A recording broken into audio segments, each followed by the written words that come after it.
I don't know. I feel like I'm just a middle-aged Asian mom who raised 3 children with her partner.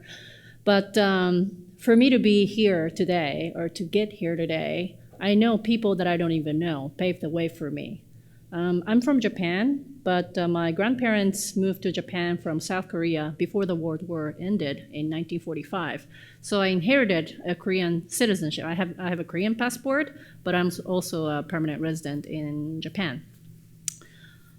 So, like I said, for me to be able to live the life that I have here, somebody that I know paved the way for us. And I feel like this is my turn to do that for the next generation. During the my day job is I'm a program development director at Workplace Pride. It's a nonprofit organization. We help our member organizations navigate their journey for LGBTIQ plus inclusion in the workplace. Now, sounds kind of a privileged problem after showing it in stories. But there are people who need our help, support. So we do that. But again, I was not always interested in working in this field.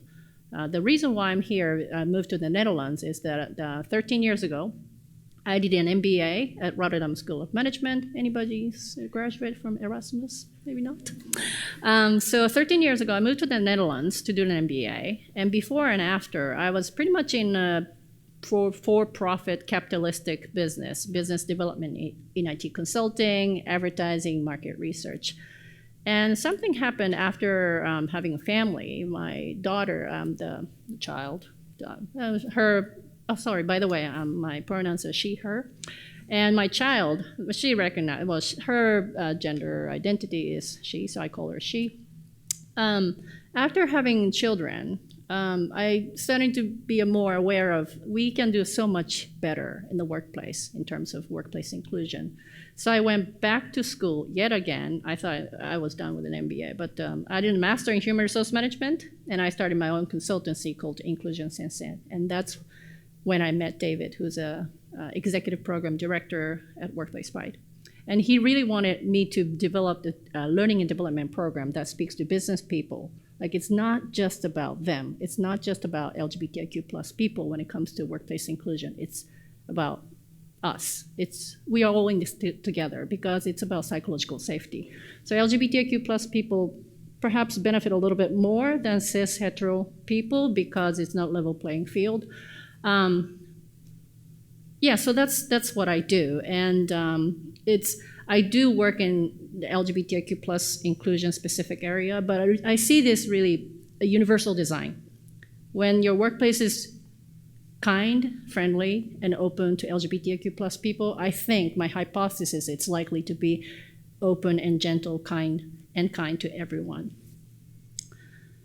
So I wanted to share a little bit of like my personal story as to like how I try to be a trailblazer for the next generation. So I said I have a Korean passport, right? So guess what? My children also inherited my Korean passport. So when I got pregnant, I called the Korean embassy in Den Haag Council. And then, 여보세요, hello, Korean embassy. I said, 여보세요, that's all I know. Like, hello, my name's Yuli Kim. So they switched to Korean. Like, I was like, I speak English and Japanese. And then they immediately knew, like, oh, you're one of those. You're a Korean from Japan. Yes. So how can I help you? And then, well, I'm pregnant and I'm married to a American woman and I'm gonna give birth. And then my question is, can my child have Korean citizenship? They're like, what? I said, well, I'm basically lesbian and I'm married, but in the eye of Korean family law, I'm not married. I'm a single woman giving birth in the Netherlands. Is that a complex case? They're like, no. So you can register your child, it's fine. Okay, great. So they helped me do that first time and then that was done. I got pregnant again. I called them up. Hey, it's Yuli Kim again. I don't have to explain. Yuli Kim the lesbian, so they know me. Hey, it's me. I'm pregnant again, so yeah, I'll see you soon. And I went. No problem.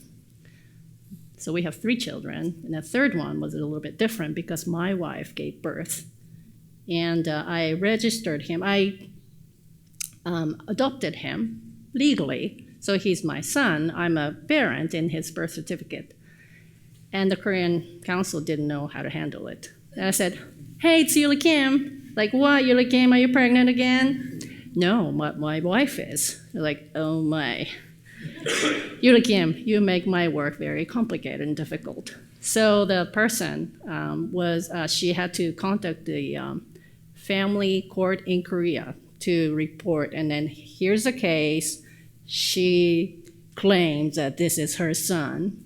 And so long story short, I couldn't register him because I told them, this is my son, but they said, well, you have to come to Korea to do this paperwork and everything. It's like, well, I don't speak the language. I can't read Korean, so it's complicated. And so I searched, and they're a wonderful group of lawyers, volunteer lawyers in Korea who help LGBTIQ plus people like me. In Korea, I said, well, I'm a little far, but you can help me. So, but they found my kids very interesting because they're fighting for marriage equality and then other issues, but they saw the angle. Well, you have a child, and it's about the child, and he deserves justice. He deserves to be registered as yours.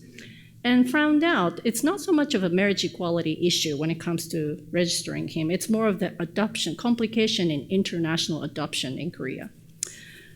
I think most Korean couples, heterosexual or single people, adopt children in Korea, and there are not a lot of international adoptions. And then in many Asian countries, the blood relation from father's side is quite significant when it comes to having the surname passed on. There's that complication. So anyways, the lawyer said, well, you can do the easy way. Just register him as yours and don't try to make this case too complicated. Just there's an easy way to register him in Korea. Or do the difficult way and find more than furthermore. Well, how often do you get to challenge the government? So I said, let's do the harder way. Let's make them, know that I exist. And I thought, the Korean council here, like the person, Miss Kim, of course, Miss Kim said, well, I asked around, but you're the first Korean woman has a same-sex partner and adopting a child outside of Korea. It's like, really? Am I the first? Really? Awesome, let's do this. So he only has a US passport because of my partner, but we decided to push a little bit further along. Like, let's see where it takes. Maybe we can help the next generation to do this much easier, like somebody that I don't know 20 plus years ago in the Netherlands fought for them, and for us too. So that's my little story in terms of being a trailblazer. I had never idea that I would be doing this, but I didn't want to sort of sit back and relax and appreciate all the benefits that people worked so hard for. And it's my time to at least try to pass that along for the next generation.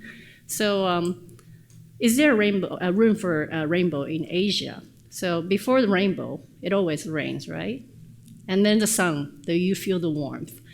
And in terms of Japan and Korea, I feel the warmth, the sun, and it has to come a little bit more to see the big rainbow.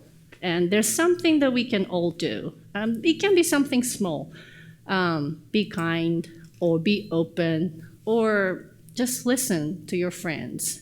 And yeah, I think we all have that power to make that change. So you being here today is a great step. So thank you.